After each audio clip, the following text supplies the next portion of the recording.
Oke, kita mulai pembelajaran kita pada malam hari ini ya, kelas pertemuan untuk materi Cross Platform Mobile Application. Oke, kita bertemu di mata kuliah perancangan aplikasi mobile. Oke. In perancangan aplikasi mobile ya, kita akan belajar banyak hal tentang konsep-konsep dan tata cara mendesain aplikasi mobile. Ya, aplikasi mobile itu sangat berbeda dengan aplikasi normally. Ya, normally itu aplikasi yang dipakai seperti contohnya ya di dalam komputer, ya aplikasi web dan lain-lainnya. Ya, aplikasi mobile sebenarnya punya keunikan, yaitu device-nya kecil. Ya, di genggaman tangan saja. Ya, dengan layar yang limited, kita harus memikirkan desain yang interaktif. Ya, untuk pengguna. Ya, setelah dari desain yang interaktif, kita juga melakukan gesture atau namanya interaction. Ya, ada behavior juga. Ya, yang membuat pengguna itu berbeda dengan bedanya dengan aplikasi web dan lain-lainnya. Ya, contoh kita pakai Instagram, biasanya kemana? Next page-nya pakai apa? Ya, ke swipe. Ya, kalau mau lihat konten lanjutnya pakai apa? Scroll. Ya, scroll ini disebut apa? Ini gerakan apa? Swipe. Ya, gerakan swiping. Ya. Nah, di gerakan-gerakan itu sangat berbeda jelas dengan cara kita pakai web. Apakah pernah pakai Instagram web? Pernah ya. Cara next konten gimana? Scroll. Ya, itu baru namanya scroll. Scroll, swipe is different. Ya. Namanya benar-benar sama, scrolling kan? Scrolling. Tapi cara kita berinteraksi itu beda. Scroll biasa pakai apa? Pakai telunjuk atau jari tengah pakai di mouse ya. Muterin mouse-nya. Sedangkan kalau di HP kita biasa pakai jempol. Ya. Kenapa aplikasi mobile yang Instagram ketika kita mau ganti konten, kenapa nggak pakai swipe aja? Kenapa nggak ke kiri kanan? Kenapa harus atas bawah swipe-nya? Itu ada teorinya.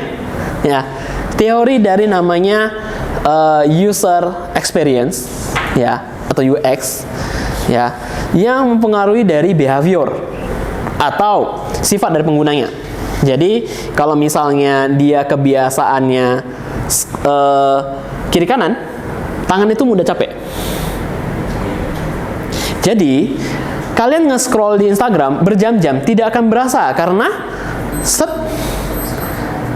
karena ini kan gerakannya pendek dibandingkan kalian harus swipe. Jauh kan? Kalau ini kan tinggal gini dong. Ya, tinggal di swipe ke bawah, ke bawah, ke bawah, ke bawah, ke bawah. Nggak tahu udah 3 jam lewat. Nah, kita balik ke fokus namanya Cross Platform Application. Oke? Nah, kenapa kita mempunyai sebuah topik yang namanya Cross Platform Application? Oke? Cross Platform Application. Apa itu Cross Platform Application? Ya, Cross Platform Application ya merupakan salah satu teknik ya dalam pemrograman mobile yang sifatnya adalah reusable. Cross platform berarti juga bahwa dengan satu single code yang kita gunakan, coding yang kita pakai, aplikasi tersebut bisa masuk ke dalam platform apapun. Sadar nggak teman-teman bahwa iOS itu berbeda dengan Android? Bedanya apa? Jenis HP? Ya, beda. Beda brand. Beda apa lagi? OS, pinter ya. OS beda. Operating system berbeda berarti cara kerjanya beda. Bisa cara kerja di Android dan di iOS sama? Sangat sulit ya. Coba saya tergelitik biasanya dengan behavior seperti ini. Behavior Android user dengan iOS user biasanya beda. Saya tanya, tombol back di mana? Yang Android tombol back di mana? Kanan bawah. Ya. iOS di mana? Ada pengguna iOS di sini? Ya, tombol back mana? Swipe. Ada swipe kanan untuk kembali, ada ke home pakai swipe ke atas.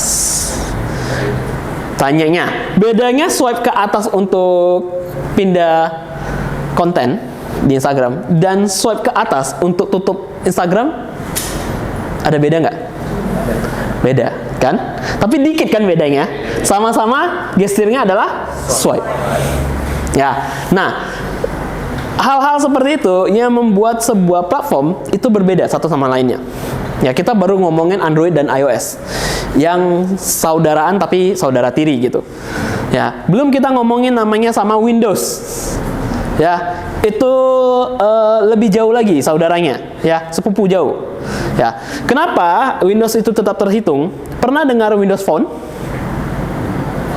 Krik, krik, krik, krik, krik. Ya, Windows Phone tidak terkenal di Indonesia. Ada nggak? Ada. HP dengan basicnya Windows. Yes. Laku nggak? Nggak sih masalahnya. Tapi tetap ada. Nama platformnya adalah Windows Phone. Ya, dengan format bentuk seperti Windows 8 dulu. Windows 8 launching mau untuk ngejar ke gimana mereka bisa cross platform antara tampilan di mobile, tampilan di HP itu mulai mirip. Mau ngikutin iOS punya environment, ya, ekosistem. Mereka mau buat ekosistem yang seperti di iOS, di mana user itu jadi harus pakai Windows all Windows, gitu kan? Kalau di iPhone kan all iPhone, gitu ya, all Apple, gitu, Apple environment namanya kan. Nah, kalau di Windows juga mau melakukan hal yang sama, tapi ternyata kurang berhasil. Ya, kenapa? User interaction-nya kurang, user experience-nya kurang, sehingga HP itu kurang laku, kurang berhasil di zamannya, ya. Nah, tapi beda platform semua. Pertanyaannya, ketika kalian mendevelop sebuah aplikasi, harus develop dua-duanya atau tiga-tiganya atau satu?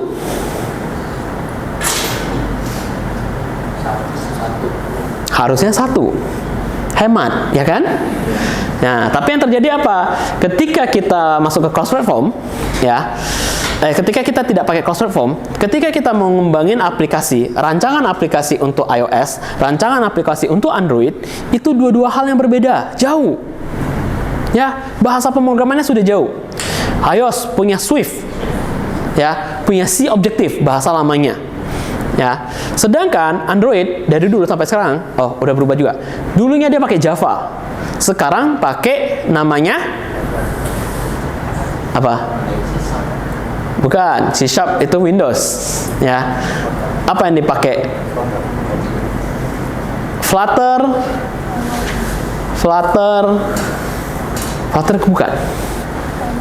bukan Flutter.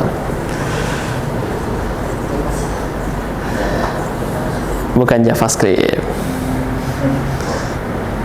Ayo, semua bahasa dikeluarkan.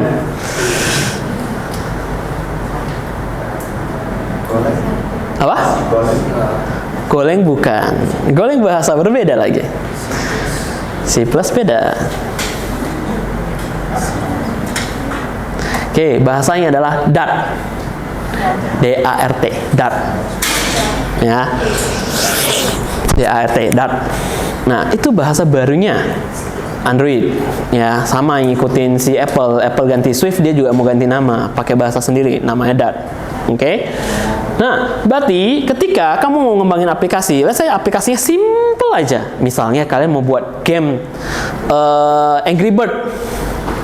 Ya, laku kan Angry Bird kan? Mainnya apa ya? Tinggal tapping. Yang penting bisa berhasil gitu kan? Bisa cepat dapat gitu. Nah, pertanyaannya ya, ketika kita ngembangin Angry Bird tersebut, aplikasi ke satu, ya, aplikasi Android sama iOS apakah bisa bareng? Enggak. Ketika ngembangin Android, kalian harus pakai bahasa Dart yang terbaru. Kalau ngembangin iOS pakai Swift. Berarti belajar berapa bahasa? Berapa kali pengembangan? Nah, capek nggak? Apa ya? Kalau bayar programmer berarti programmernya? Ya. Gajinya kali? Iya. Udah kepaham kan? Ya, mobile application itu punya satu kelemahan, yaitu ketika kita develop iOS, kita nggak bisa develop untuk Android. Before dulu, ya. Maka, ya, mulai di tahun 2010-an, ya, mulai muncul bahasa-bahasa yang memungkinkan kita mengembangkan satu aplikasi untuk multiple platform, ya, atau disebut dengan cross platform. Oke, jadi cross platform ini digunakan untuk menjawab permasalahan misal game indie, atau misalnya jawabannya perusahaan indie, ya, perusahaan yang kecil, ya, mau mengembangkan aplikasi yang bisa digunakan oleh iOS sama Android, ya, karena susah sekarang kalau mau buat aplikasi hanya di Android doang. Kadang orang yang pakai iOS bilang, terus gue downloadnya pakai apa? Ya, terus aku pakainya pakai apa? Ya nggak bisa, gitu kan? Oh, kami baru memenuhi fitur Android nih, gitu. Yang iOS nanti ya, kapan? Nanti, ya, nanti kalau udah laku aplikasinya, ya, kan susah ya. Padahal mungkin aja pengguna iOS-nya banyak juga yang mau kayak aplikasi tersebut, ya. Nah, maka hadirlah solusi namanya cross platform, ya. Memungkinkan ketika kita membuat sebuah base code, ya, atau coding, ya, sebuah base coding, maka itu code-nya bisa dipakai dimanapun, platform apapun, ya, tinggal di adjust. Masuk ke website, jadi website bisa. Masuk ke aplikasi Windows bisa. Masuk ke aplikasi Android bisa, masuk ke iOS bisa. Itu namanya cross platform, ya. Nah, kita lanjut. Cross platform punya key features, ya. Key feature-nya apa? Tadi kita udah bahas banyak, ya. Kenapa harus ada cross platform? Kenapa harus pakai cross platform dan lain-lainnya? Oke, yang pertama paling utama adalah reusable code, ya. Dengan satu kali pemrograman, dengan satu kali setup, ya, membuat coding, ya, membuat logic, kita bisa pakai dimanapun platformnya. Oke, mungkinkah ada platform yang harus di-adjust lagi? Ya, pasti. Ya, tidak ada bahasa dewa yang seperti itu. Tapi tetap cross platform bisa memungkinkan kita hanya dengan perubahan sedikit. Biasanya perubahannya apa? Biasanya perubahan paling terkena adalah service plugin, ya. Kenapa? Plugin Android dan pluginnya iOS bisa aja beda. Dulu permasalahannya muncul di situ. Ya, terus lanjutnya apa? Cost efisiensi. Lebih efisien mana? Bayar satu programmer buat aplikasi cross platform, atau bayar Android 1, iOS 1? Nambah jadi website jadi 3. 3 programmer, lebih murah mana bayar satu programmer? 1. Matematikanya jago ya, nggak rusak. Oke. Dengan mengurangi jumlah programmer, kita bisa mengefisiensikan. Benar? Ya. Mungkin daripada kita punya 3 programmer ngembangin aplikasi atau feature yang sama, lebih baik kita punya 3 programmer ngembangin feature yang berbeda. Benar? Ya. Jadi beda-beda. Kamu bagian feature A, kamu bagian feature B, kamu bagian feature C. Aplikasinya cepat selesai nggak? Cepat selesai. Namanya fast time to market. Pemrograman butuh waktu? Betul. Ngoding butuh waktu? Butuh inspirasi? Butuh, ya. Jadi butuh waktu. Daripada satu orang, ya, memikirkan A, B, C, lebih baik 3 orang untuk mikirin A masing-masing, B masing-masing, C masing-masing. Ya, sehingga aplikasi itu bisa diselesaikan dalam waktu 1 bulan. Contohnya, misal fitur ABC membutuhkan masing-masing 1 bulan A, 1 bulan B, 1 bulan C. Ya, kalau di coding oleh programmer masing-masing beda-beda platform, berarti Android butuh waktu 3 bulan dong, 3 feature. Berarti yang kedua Yang B-nya berarti butuh juga, programmer yang iOS butuh juga 3 bulan. Terus Android-nya selesai, iOS-nya udah selesai 3 bulan, baru launching. Udah keembat sama kompetitor nggak? Ya sudah lah, ide itu tidak bisa lama-lama, harus cepat ke market. Semakin lama semakin profit hilang. Ya, makanya selanjutnya yang tadi saya bilang, kalau misalnya kita punya developer satu doang nih, ngedevelop hanya aplikasi Android, berarti market kita hanya siapa? Android. Banyak nggak pengguna iOS? Banyak. Ya. Kalau misalnya hanya ngembangin iOS, Android banyak nggak penggunanya? Banyak. Terus mau milih yang mana? Iya, kan manusia pilihnya dua-duanya. Kalau bisa pilih dua, kenapa pilih satu? Ya kan? Jadi kita bisa mendapatkan audience atau market yang lebih besar. Ya. Selanjutnya juga adanya consistent user experience. This is ya, bagian sini adalah sering yang paling kita tidak notice. Tapi saya mau kasih sampel. Pernah main Mobile Legends? Pernah dong, masa enggak? Pernah lihat nggak tampilan Mobile Legends di Android dan iOS? Itu beda. Beda. Pernah nggak iseng nih ya, lihatin developer update-nya? Kan ada feature update ya di bagian bawah setiap kita download kan? Pernah nggak iseng untuk ngintip aja? Pasti yang di Android dan di iOS punya beda. Kenapa? Karena ketemu environment yang berbeda. Beda environment, beda bug. Beda bug berarti beda solving. And itu akan menyebabkan pengguna merasa punya perbedaan ya antara Android sama iOS. Jadilah inkonsistensi. Satu hal yang menarik untuk teman-teman. Tahu nggak ada perbedaan di aplikasi yang sering kita pakai? Namanya Instagram. Instagram, pernah lihat selebgram? Selebgram pakai HP-nya apa? iPhone. Karena famous atau karena fame atau karena biasa apa? Butuh pengakuan atau ada satu hal yang lain? Pernah kepikir nggak? Kenapa selebgram harus pakai iPhone? Oke, nggak kepikir kan? This is the fun fact-nya, ya. Fun fact-nya, pemrograman iOS di timnya Instagram itu terlalu canggih.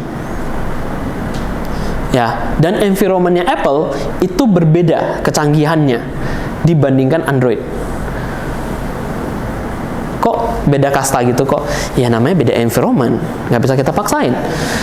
Perbedaan environment tersebut menyebabkan apa? iPhone punya kualitas kamera untuk Instagram, filter di Instagram jauh lebih baik dibandingkan Android. And that's why Instagram ya, selebgram pakainya iOS. Mungkin ada yang pakai karena ngikut-ngikut. Tapi ada yang pakai karena tahu fiturnya. Ya, bukan ngomongin kamera. Kamera paling bagus apa? Ada Samsung S26. Ya, Pro Ultra. Coba bandingkan sama iPhone. Sekarang iPhone sudah bisa dikalahkan kameranya. Jauh sebelum ada si Samsung keluar. Tahu siapa yang mengalahkan iPhone duluan? Huawei. Ya, HP yang agak sedikit luar biasa itu. Ya, sudah mengalahkan iPhone duluan kualitas kameranya. Terus, apakah kita mau berdebat soal kualitas kamera dengan iOS? Enggak. Environment. ya, environment yang buat pemrograman di iOS untuk aplikasi Instagram sangat baik sekali, sehingga kualitas hasil uploadannya dan hasil inputan ke Instagram dari iPhone itu jauh lebih baik dibandingkan Android. That's why selebgram itu rata-rata pindahnya ke iOS. Ya, bukan hanya karena ikut-ikut aja lah ya, tapi ada feature yang membuat dia berbeda. That's why itu menjadi inkonsistensi. Ya, sesuatu yang menjadi diskriminasi ya antara Android user sama iOS user. Oke. Fun fact-nya, tapi ya mau seperti apa? Memang programmernya jago. Ya. Nah, tapi kalau kita mau ngejar user experience, ya memang harus pakai yang cross platform. Tapi nanti saya akan jelasin juga, bukannya cross platform itu semuanya baik. Tapi nanti after ini habis semua. Oke? Kita lanjut, ada namanya simplify maintenance, ya. Lebih susah maintenance mana? Yang punya dua environment berbeda, bugnya beda. Dibandingkan bugnya satu. Ya, satu jenis aplikasi bugnya, misalnya contohnya salah kali beasiswa nih. Beasiswanya harusnya 50%, dikalinya hanya 50, nggak ada persennya. Salah logik nggak? Salah. Tapi kalau dua HP yang berbeda, dua environment yang berbeda, berarti perbaikinya 2 kali. Publish update-nya 2 kali. Tapi kalau satu, maka hanya cukup perbaiki 1. Itu hanya kita ngomongin kesalahan yang simple, hanya kesalahan bukan kesalahan yang gimana-gimana, hanya kesalahan misalnya cara perhitungan. Bayangkan kalau salahnya itu adalah bug di game contohnya. Ya, bug di game itu susah nggak diperbaiki? Susah. Ya, susah itu harus diperbaiki oleh tim Android dan tim iOS. Sama-sama ketemu masalah yang besar, beda, harus diperbaiki. That's why dengan satu cross platform kita bisa simplify maintenance-nya. Cukup sekali maintenance, semuanya solve. Ya. Selanjutnya adalah access to native features. Ya. 2010-an mulainya cross platform itu mulai agak terkenal, ya. Masalah yang ditemukan kenapa kita nggak pakai cross platform atau nama lain dari cross platform application itu namanya hybrid apps. Hybrid.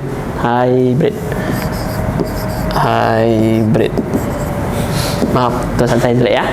Hybrid apps. Hybrid application. Ya. Dulu sudah mulai cukup terkenal. Dikit lah gitu. Nah, tapi punya challenge terbesar. Kenapa? Karena mereka tidak bisa mengakses namanya native features. Native features-nya apa aja yang berhubungan dengan perangkat keras dari HP. Contohnya, akses kamera, ya, akses storage, akses alarm, ya, akses GPS dan lain-lainnya. Dulu itu sangat sulit. Kenapa? Jembatannya belum banyak ada. Tidak ada service yang dibuat, tidak ada plugin yang dibuat. Adapun plugin yang dibuat, adapun service yang dibuat masih banyak bug. Jadi, ada nggak orang mau ke cross platform kalau kondisinya bugnya banyak? Ya nggak mau. Dulu sangat sulit. Kenapa? Sangat terbatas oleh native features.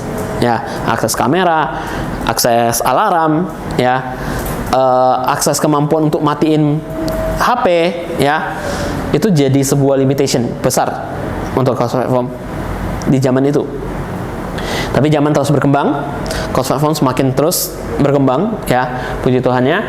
Dan akhirnya sekarang native features itu sudah gampang diakses. Kenapa?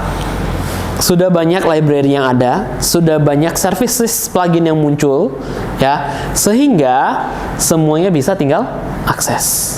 Ya, apalagi terobosan terbesar keluar ketika JavaScript mulai main di cross platform. Ya, maka muncullah banyak terobosan di plugin dan services sehingga bisa akses level dalam daripada native application. Native itu maksudnya bahasa awamnya environment masing-masing. iOS punya environment dan Android punya environment. Ya, ada sama-sama dua-duanya Linux based, tapi dua-duanya punya kernel yang sudah berbeda. Jadi cara komunikasinya berbeda juga. Cara untuk masuk ke level kernel itu sangat susah. Ya, tapi dengan bantuannya JavaScript sudah banyak yang mampu. Nah, akhirnya kita punya namanya native features. Ya. Lanjut, yang terakhir adalah rapid prototyping dan iteration. Oke. Ketika kita prototyping, ya, dengan menggunakan Cloud Platform, kita bisa ngetes langsung di dua aplikasi yang berbeda. Ya, dua environment yang berbeda. Langsung prototypingnya bisa cepat. Ya, that's why Cloud Platform itu lumayan banyak terkenal. Ya, tapi pertanyaannya, Cloud Platform itu dipakai untuk di mana saja? Oke. Cloud Platform tidak semua aplikasi bisa menggunakan Cloud Platform. Tapi bukan artinya semua aplikasi tidak bisa pakai, enggak. Tapi memang enggak terlalu banyak. Penyebabnya kenapa? Karena dia punya satu advantage yang tadi saya sebut, yaitu native features. Oke. Ketika kita mau aktif, kalau kita mau akses namanya native features, levelnya ke hardware, levelnya ke kernel, itu sudah tidak banyak yang terlalu support. Sehingga kalau kita mau membuat aplikasi yang sifatnya sangat berat, kayak contohnya Instagram punya filter-filter, ya, filter-filter kamera. Filter-filter kamera itu tidak sembarangan asal nempel-nempel gambar, asal nempel-nempel kumis, enggak. Itu ada algoritmanya di dalamnya yang butuh akses internal di dalam kameranya, sehingga kameranya itu di dalam level kernelnya itu bisa dimodifikasi, ya, detection dan lain-lainnya. Itu dikit-dikit menyinggung ke AI, ya. Terus Mobile Legend, ya, Mobile Legend ada PUBG lah, ya, PUBG ada fitur namanya gyroscope. Ya, itu salah satu yang bikin dia agak susah menggunakan Cloud Platform. Tapi mereka dasarnya adalah perusahaan besar. Jadi bisa dibilang Cloud Platform itu lumayan cocok untuk level perusahaan yang kecil dan menengah. Ke atas daripada menengah bisa, ya, possible. But depends on bisnisnya, kalian mau lakukan apa. Contoh yang mau bisnisnya, simpelnya kayak gini. Hanya bisnis tentang, contohnya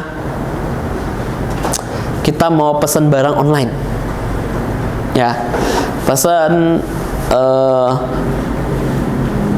kayak e-commerce gitu, ya.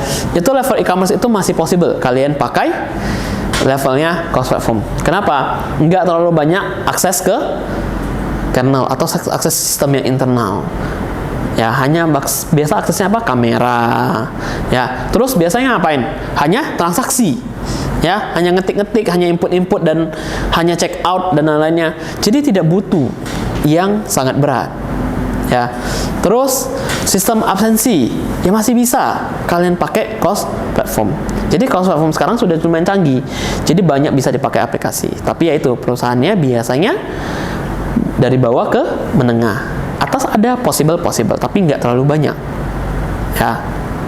Nah, aplikasi yang berat-berat, ya itu juga tidak terlalu mendukung Cloud Platform. Ya, itu hanya kelemahan Cloud Platform. Ya, ketika sudah komputasi berat, sudah levelnya main kernel, kita tidak bisa terlalu banyak menyentuhnya.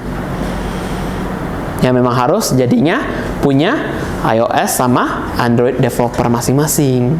Ya, tapi kalau kalian mau entrepreneur, kalian bisa start dari Cloud Platform. Ya, aplikasi kalian mungkin aplikasi simple tapi banyak dicari sama orang. Contohnya kayak aplikasi donor darah, misalnya mau dibuat nih untuk tim PMI, kapan bisa ngadain acara, bisa kasih request untuk permintaan darah dan lain-lainnya bisa melalui aplikasi, ya kalian bisa develop aja di cross platform karena itu kan hanya input saja, bener ya, sehingga kalian bisa pakai untuk semua jenis mobile application ya. Oke, kita next ya. Ini kita ngomongin frameworknya ya, nggak banyak di sini. Frameworknya yang kita pakai ya, yang ada banyak ya, kalau di global banyak, tapi yang biasa paling terkenal itu kita ada React Native ya, ada Flutter, ada Xamarin, sama ada Ionic.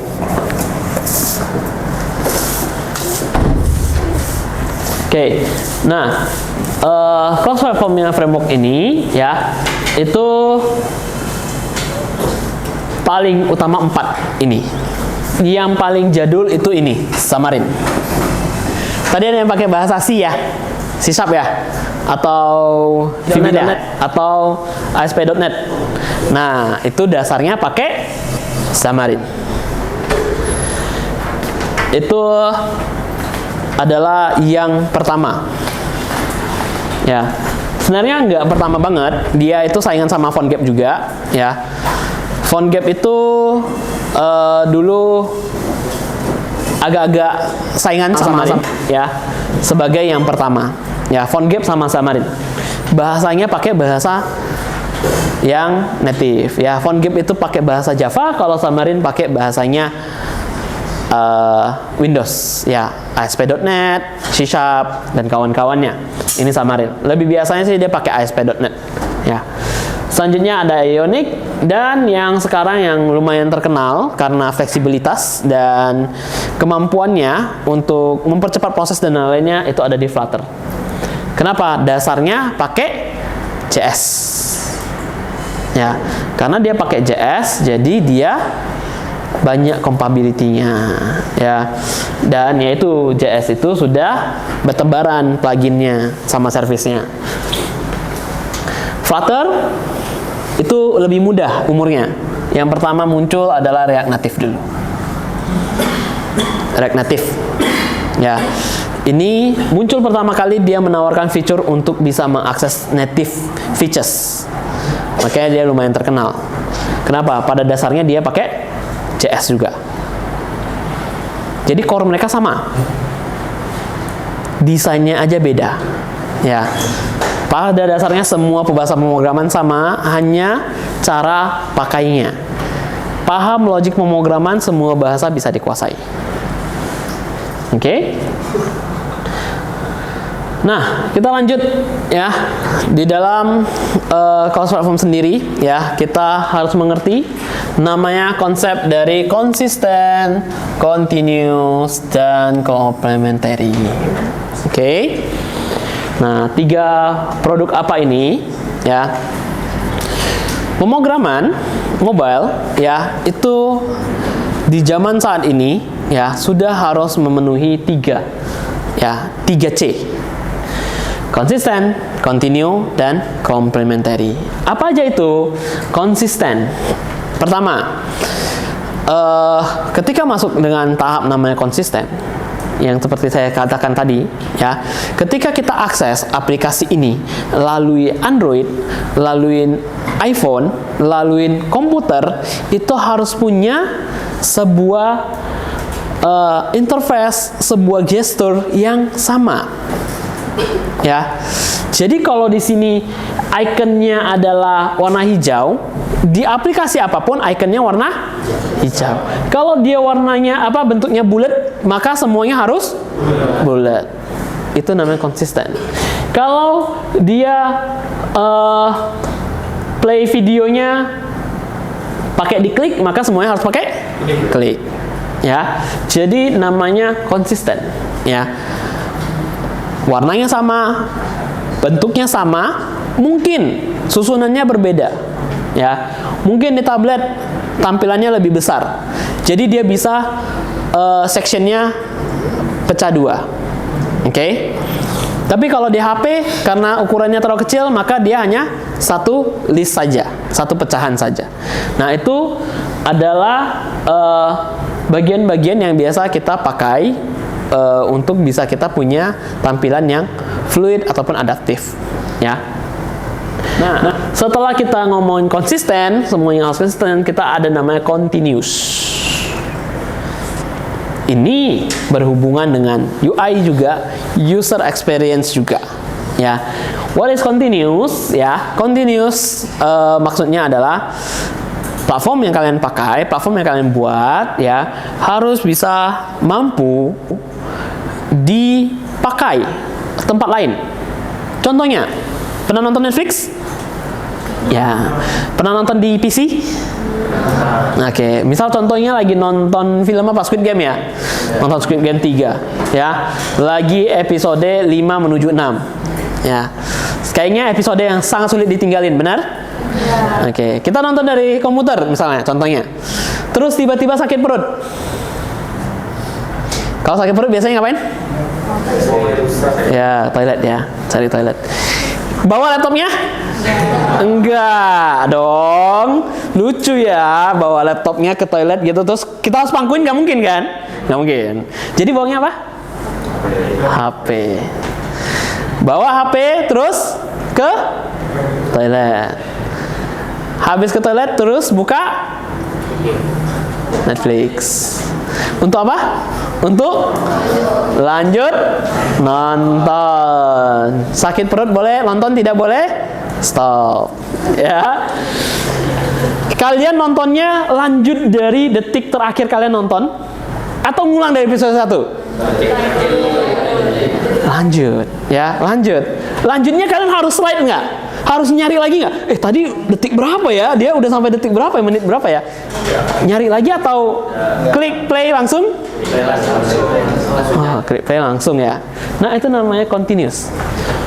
Apa yang kalian kerjakan di beda platform, ya, beda device, beda platform, itu bisa dipakai di platform lain atau bisa di-continue di platform lain. Kita kalau ngomongin Netflix ya, nonton yang udah pasti bisa continue. Halnya juga sama seperti kita lagi ngerjain kuis. Ya, saya tidak bilang kalian kuis boleh kerjain di kamar terus ke kamar mandi ngerjain kuis lagi, enggak ya, jarang ya ada orang kayak gitu ya.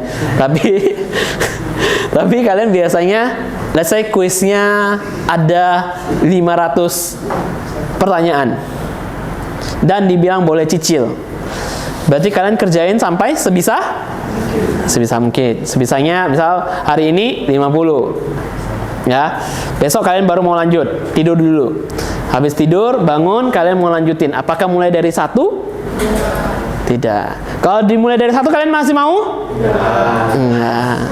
Kalau mulai dari 1 gimana? Nah, buang jauh-jauh. Ya, sip. Berarti kalian akan lanjut di angka 51. Ya. Itu namanya konsep continuous. Ya.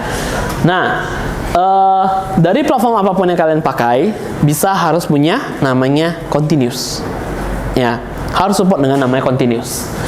Setelah continuous kita ada namanya complementary. Complementary adalah maksudnya melengkapi, saling melengkapi, ya. One platform ke platform lainnya bisa harus saling ngelengkapin. Oke. Dimana misal dari HP kita tekan penilaian untuk aplikasi, misalnya kita lagi belanja online, udah ini kasih bintang 5, ya.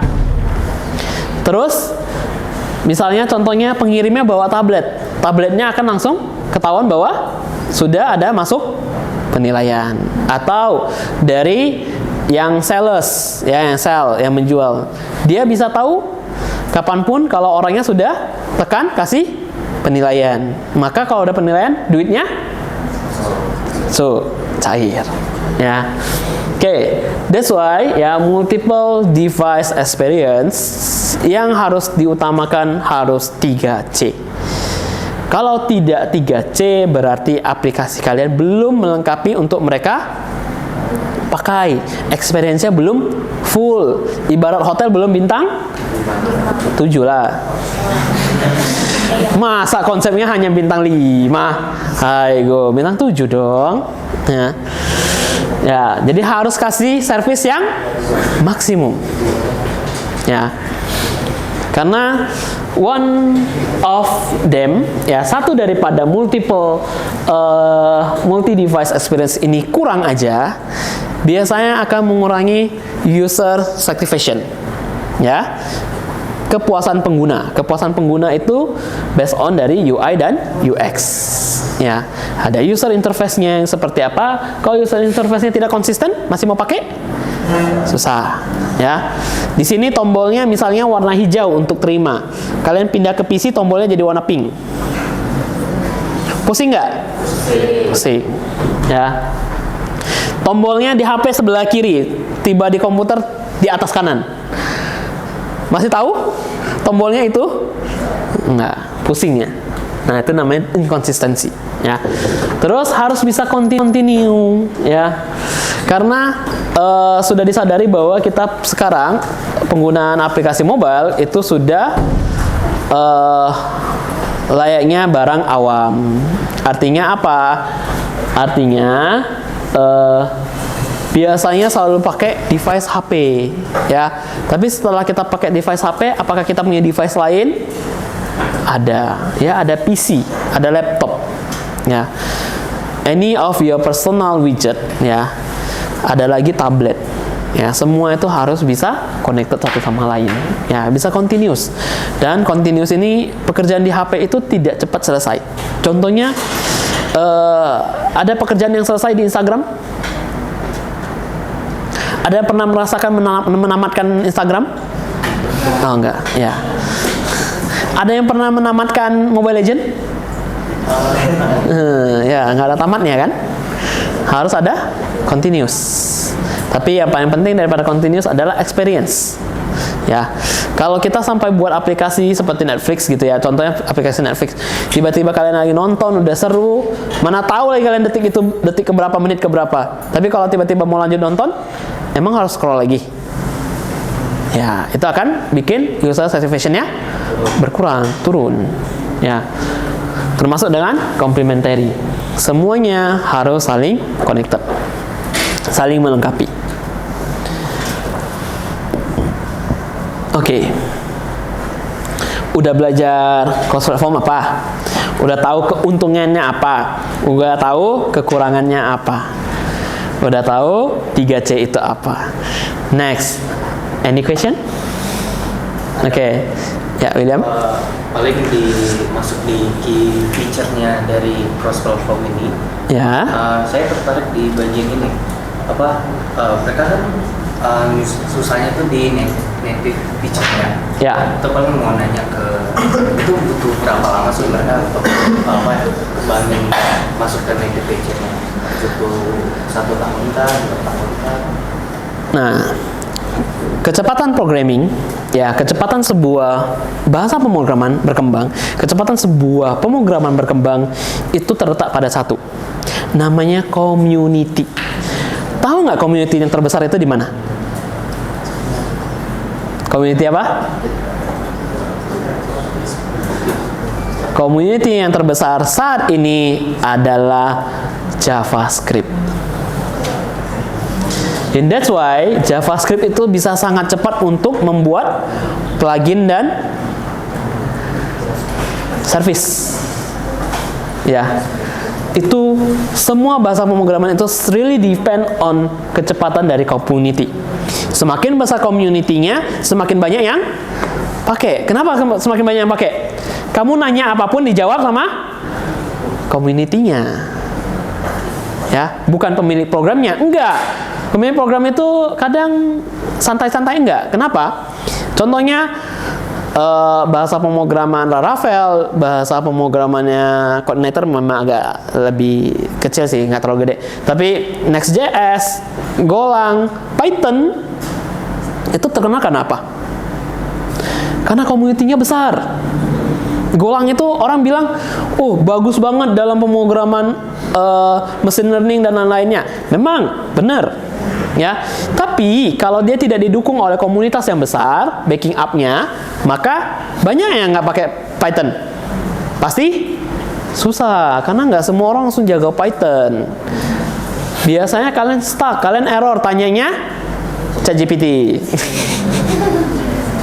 Oke, kalau sekarang nanya ChatGPT, sorry, kalau saya dulunya namanya Stack Overflow. Ya, kenal nggak Stack Overflow?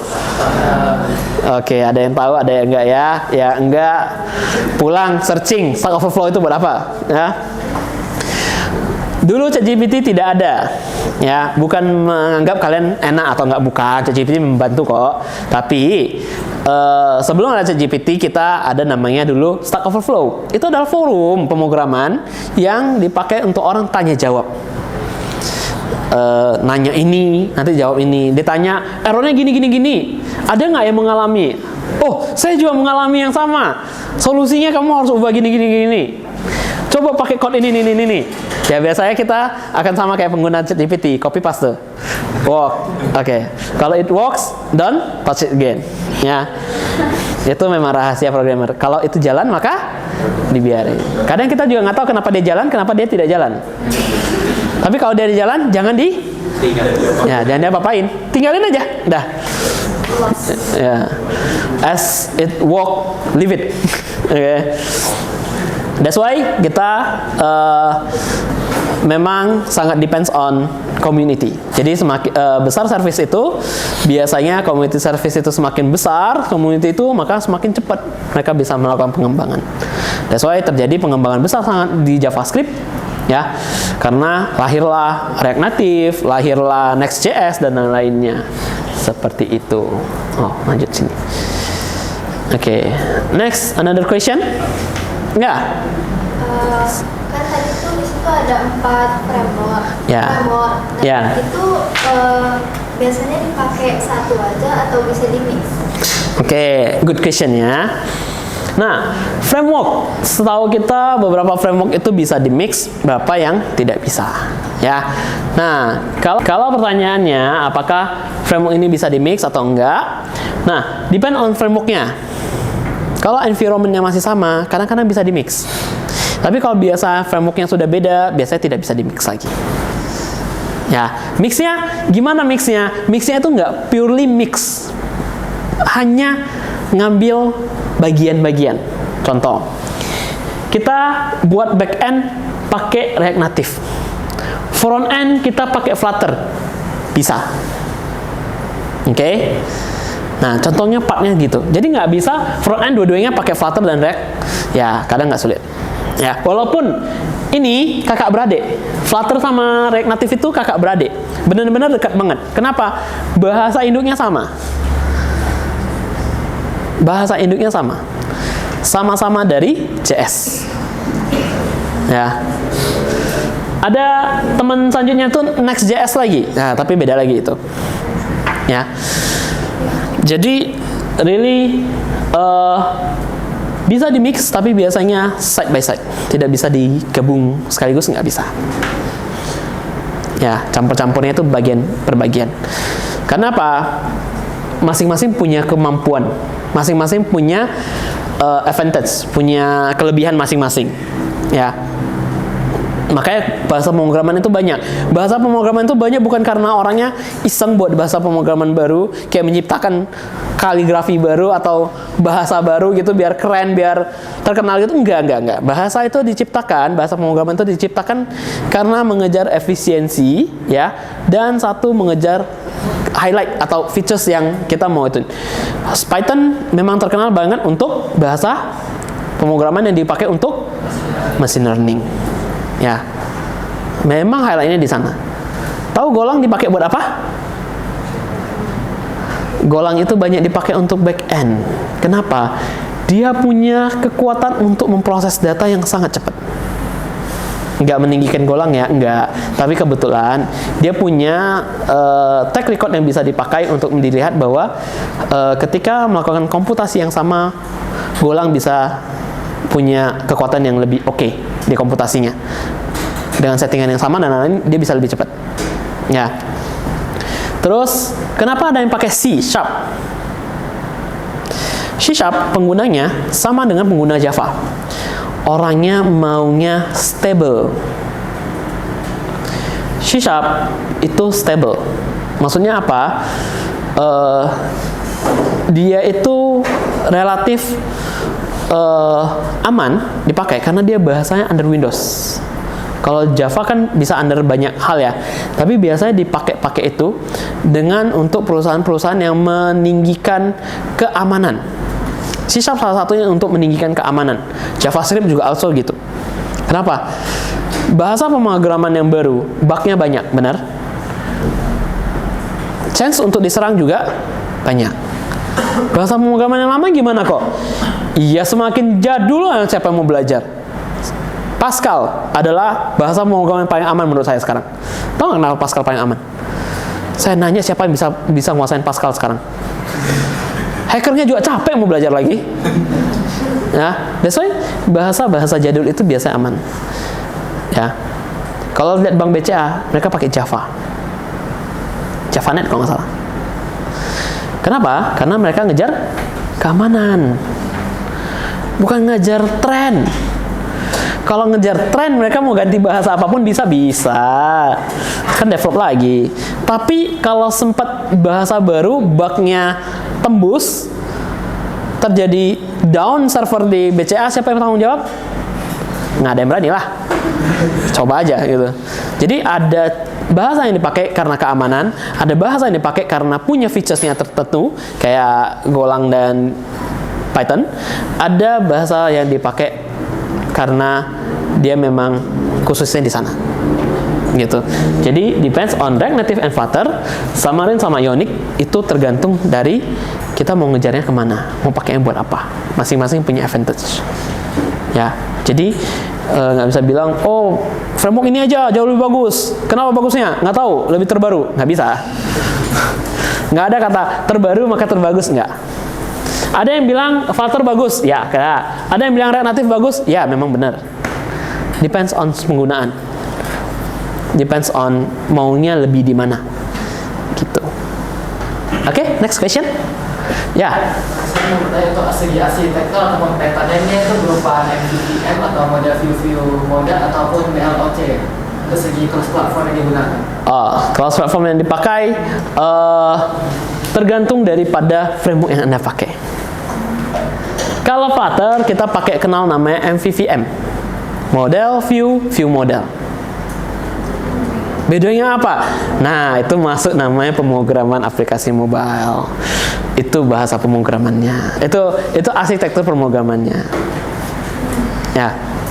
Jadi ada yang model MVC ada, model view controller ada. Ya. Ada yang native, tahu bahasa native itu gimana? Ya, bahasa native itu bahasa yang tidak ada frameworknya. Kayak PHP ya PHP native. PHP native, kalau PHP frameworknya apa? Kalian tahu? Laravel, Coordinator, ya banyak lagi yang lain. Nah, dari itu biasanya depends on aplikasi. Beda framework, beda structure, beda arsitektur. Ya, tapi pada dasarnya semua arsitektur akan ngejar ke yang tadi, 3C. Ya. Konsisten, continuous, dan complementary. Oke, ada tambahan pertanyaan? Mungkin dari teman-teman yang lain? Ada? Oke. Kalau tidak ada,